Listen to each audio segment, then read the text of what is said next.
بیٹھنا یا کس نے میرے پیچھے بیٹھنا ہے؟ دفتر خارجہ کی ثوابدید و اختیار تھا اور ہے.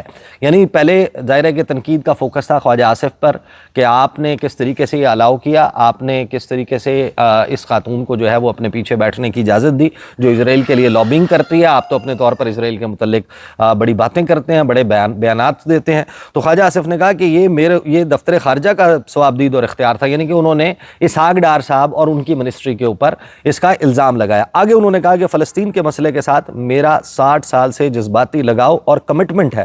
ابو ظہبی بینک میں ملازمت کے دوران فلسطینی دوست اور کولیگ بنے اور آج بھی ان کے ساتھ رابطہ ہے. غزہ پر میرے خیالات واضح ہیں اور میں ان کا برملا اظہار کرتا ہوں. اسرائیل اور صہیونیت پہ میرے خیالات نفرت کے سوا اور کچھ نہیں. یہ خاتون کون ہیں؟ وفد میں ہمارے ساتھ کیوں ہیں؟ اور ان کو کیوں میرے پیچھے بٹھایا گیا؟ ان سوالوں کا جواب دفتر خارجہ ہی دے سکتا ہے. میرے لیے مناسب نہیں کہ ان کی جانب سے جواب دوں. میرا ٹویٹر اکاؤنٹ کی ہسٹری اس بات کی شہادت ہے کہ میرا فلسطین کے ساتھ رشتہ ایمان کا حصہ ہے. اب یہ ٹویٹ کر دیا، یہاں تک معاملہ ٹھیک تھا. اب آ جائیں دفتر خارجہ یوزلی کیا کرتا ہے. مجھے 20-21 سال ہو گئے دفتر خارجہ کو کور کرتے ہوئے اور ایکٹیولی میں نے دفتر خارجہ کو فالو کیا ہے، اس کے اوپر رپورٹ کیا ہے، چینلز کے لیے، اخبارات کے لیے اور پھر اپنے سوشل میڈیا کے لیے. ایک بات میں آپ کو بتاؤں کہ ہم جب بھی دفتر خارجہ سے انڈیویجولز کے حوالے سے کیس اسپیسیفک کوسچنز کرتے ہیں، یعنی کسی ایک شخص کی رائے کے اوپر کامنٹ مانگتے ہیں، کسی ڈومیسٹک ایشو کے اوپر سوال کرتے ہیں، تو دفتر خارجہ کا ایک سٹینڈرڈ رپلائی ہوتا ہے کہ ہم پالیسیز پر بات کرتے ہیں، ہم انڈیویجولز پر بات نہیں کرتے. اب آپ ذہن میں رکھیں کہ یہ وہ وقت ہے. اور پاکستان کے دفتر خارجہ کا ٹویٹر اکاؤنٹ کون فالو کرتا ہے آپ کے خیال میں؟ پاکستان کے دفتر خارجہ کا ٹویٹر اکاؤنٹ پاکستان میں موجود ہر سفارتکار، دنیا بھر کے جتنے ممالک ہیں، جتنی ایمبیسیز ہیں جو پاکستان میں موجود ہیں، ہر سفارتکار پاکستان کے دفتر خارجہ کے اکاؤنٹ کو فالو کرتا ہے کہ پاکستان کی پالیسی کیا ہے. اور اس وقت اہم ترین وقت جس وقت پاکستان کا جو اس وقت ڈیلیگیشن نیو یارک میں موجود ہے، پریزیڈنٹ ٹرمپ سے ملاقات کر رہا ہے، جو ایران کے صدر ہیں ان سے ملاقات ہو رہی ہے، طیب اردوان سے ملاقات ہو رہی ہے، مسلم ممالک کے ساتھ ملاقات ہو رہی ہے، ایک جوائنٹ میٹنگ ڈونلڈ ٹرمپ کے ساتھ ہو رہی ہے غزہ اور اسرائیل کے معاملے پر، بنگلہ دیش کے لیڈر جو ہیں یونس صاحب ان کے ساتھ ملاقات ہو رہی ہے. جب اہم ترین ملاقاتیں ہو رہی ہیں تو ادروائز بھی ایک تو پاکستان میں موجود سارے سفارتکار دنیا بھر میں جتنی فورن منسٹریز ہیں وہ پاکستان کے دفتر خارجہ کے ٹویٹر اکاؤنٹ کو فالو کرتی ہیں. وہاں پر کیا پوسٹ ہو رہا ہے، وہاں سے کیا میسیجنگ ہو رہی ہے، اس کو بڑی باریک بینی سے دیکھا جاتا ہے. اور اب پورا انڈین میڈیا، پوری دنیا کا میڈیا جو یو این کو کور کرنے کے لیے وہاں پر موجود ہے، جس طرح وہ باقی جتنے بھی فورن آفیسز ہیں ان کے ٹویٹر ہینڈل کو فالو کر رہے ہیں، دیکھ رہے ہیں کہ وہ کیا بات کر رہے ہیں. تو پوری دنیا میں یہ واحد ڈیلیگیشن ہے پاکستان کا جو اس وقت اپنی ذاتی لڑائی کر رہا ہے. اور اس سے پہلے ہم نے کبھی نہیں دیکھا کہ پاکستان میں ایک یعنی کہ دفتر خارجہ کا ٹویٹر ہینڈل، دفتر خارجہ میں کوئی ایسا بابو نہیں تھا، کوئی ایسی لیڈرشپ نہیں تھی جو ان کو جب خواجہ، کیونکہ اس کا جواب جو دیا ہے دفتر خارجہ نے کوٹ ٹویٹ کرتے ہوئے، خواجہ آصف کو کوٹ ٹویٹ کرتے ہوئے جو دفتر خارجہ نے جواب دیا، یہ ممکن ہی نہیں ہے، یہ غیر ممکن ہے، یہ پاسبل نہیں ہے کہ اسحاق ڈار صاحب کی کلیئر انسٹرکشنز کے بغیر، ان کو یہ ٹویٹ دکھائے بغیر، ان سے ویٹ کروائے بغیر میں یہ گمان ہی نہیں کر سکتا کہ یہ ٹویٹ کیا گیا ہوگا جو خواجہ آصف صاحب کو کوٹ ٹویٹ کرتے ہوئے کیا گیا. یعنی دو وزراء آپس میں الجھے ہوئے ہیں، ایک پر الزام لگا رہا ہے. میں آپ کے سامنے فیکچوئل پوزیشن بھی رکھوں گا. جو دفتر خارجہ نے بیان دیا ہے وہ بیان بھی نہ اس کا کوئی سر ہے، نہ کوئی پیر ہے، نہ وہ سینس بناتا ہے. دفتر خارجہ یعنی یہ ممکن نہیں ہے کہ دفتر خارجہ ان کو بائی پاس کرتے ہوئے اس قسم کا کوئی سٹیٹمنٹ دے. اب دفتر خارجہ نے کیا اس کے اوپر کوٹ ٹویٹ کیا. دفتر خارجہ کوٹ ٹویٹ کرتا ہے خواجہ آصف صاحب کے ٹویٹ کو کوٹ کرتے ہوئے، کہتا ہے کہ دا منسٹری، اور یہ آفیشیل ٹویٹر ہینڈل ہے پاکستان کی منسٹری آف فارن افیئرز کا، پہلی مرتبہ اس طرح کی کسی داخلی لڑائی اور دو وزراء کی لڑائی میں درمیان میں کود رہا ہے اور سائیڈز لے رہا ہے. کلیریفیکیشن کیا دیتا ہے؟ The Ministry of Foreign Affairs has noted queries regarding the seating of a certain individual behind the Defense Minister at a recent meeting of the United Nations Security Council. To clarify, the individual in question was not listed in the official letter of credence for the Pakistan delegation to the 80th UNGA, یعنی کہ United Nations General Assembly session, signed by the Deputy Prime Minister and Foreign Minister. As such, her seating behind the Defense Minister did not have the approval of the Deputy Prime Minister / foreign minister کے جو ministry of foreign affairs ہے اس نے بہت سے سوالات note کیے ہیں ایک خاص شخصیت کے ڈیفنس منسٹر کے عقب میں موجودگی پر جو اقوام متحدہ سلامتی کونسل اجلاس میں تقریر تھی.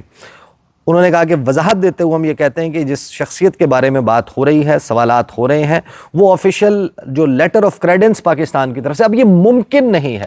یہ کسی آپ 5 گریڈ کے بچے سے پوچھیں گے نا کہ کسی ڈیلیگیشن کا، یعنی پاکستان کا جو پرماننٹ مشن ہے اقوام متحدہ کا، جب تک اس کی طرف سے آفیشلی یہ کمیونیکیٹ نہیں کیا جاتا یونائٹڈ نیشنز ہیڈ کوارٹرز کو کہ اس شخص کو ہال میں داخلے کی اجازت دینی ہے، اس کو پاس جاری کرنا ہے، اس کے ڈاکومنٹس جمع کرائے جاتے ہیں، ان کی ایکریڈیشن ہوتی ہے، یہ کئی ماہ کا پروسیس ہوتا ہے، اس کی ویٹنگ ہوتی ہے، ان کی سیکیورٹی کلیئرنس ہوتی ہے.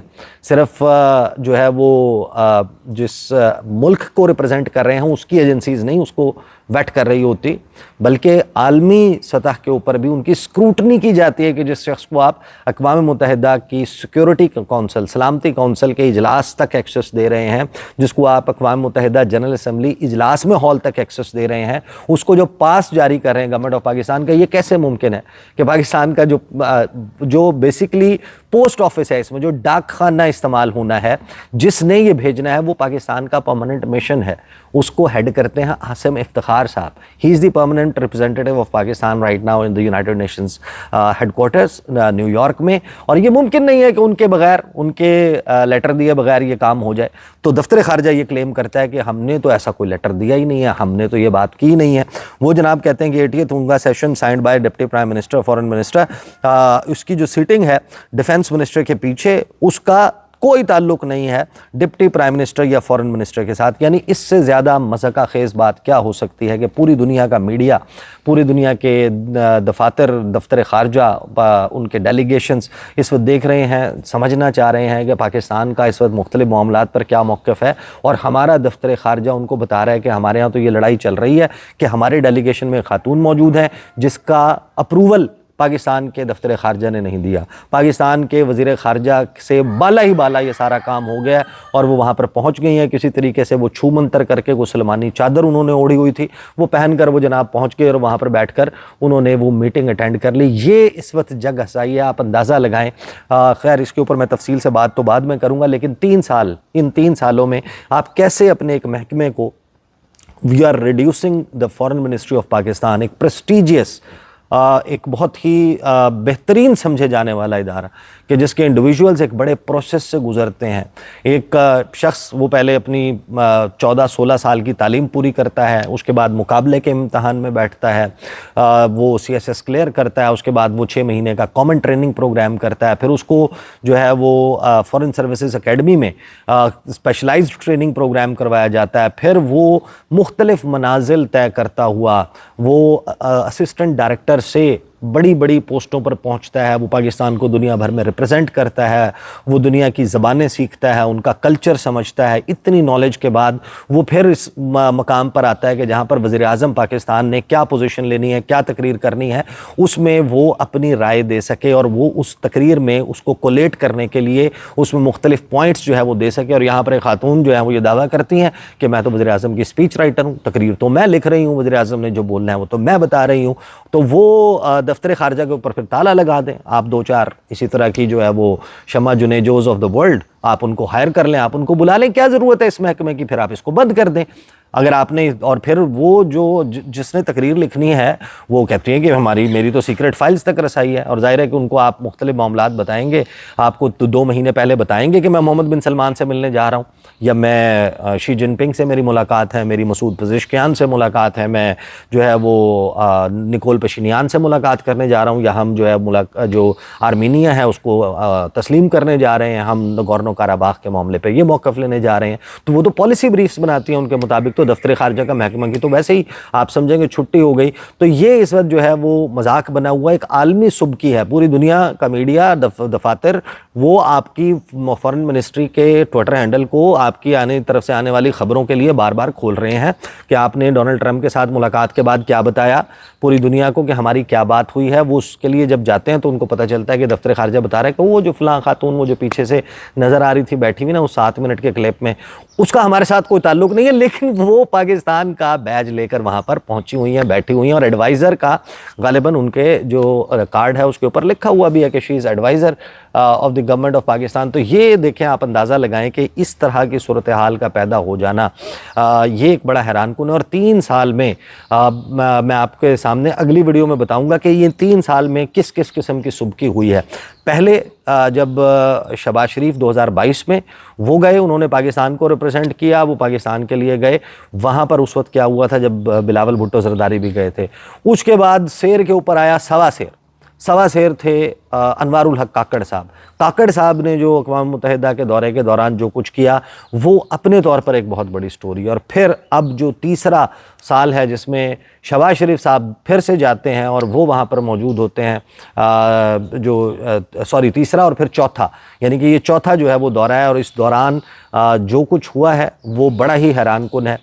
ہم سب اس کو ڈائجسٹ کرنے کی سمجھنے کی کوشش کر رہے ہیں. تو دیز آر دا ڈیٹیلز. انشاءاللہ اگلی ویڈیو میں پھر ملاقات ہوگی. اجازت دیجیے, اللہ حافظ.